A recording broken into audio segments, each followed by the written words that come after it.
Tim operasional Unit 2 Subdirektorat 2 Direktorat Reserse Narkoba Polda Sulawesi Tenggara menangkap seorang pria berinisial Z di Bandara Haluoleo, Kendari. Pelaku ditangkap setelah diduga jadi pengedar sabu.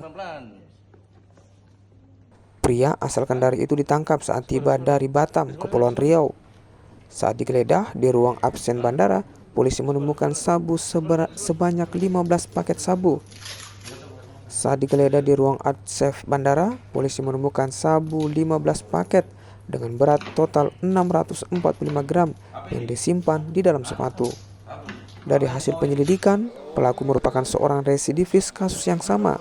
Pelaku membawa sabu atas perintah dari seseorang berinisial BS serta seorang pengendali berinisial IC yang saat ini masih dalam penyelidikan.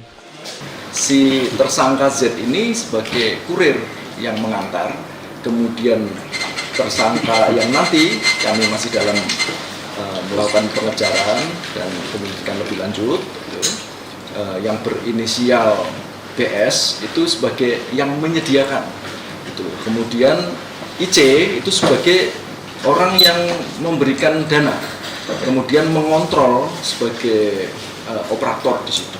Jadi ketiganya ini sebenarnya memang jaringan gitu.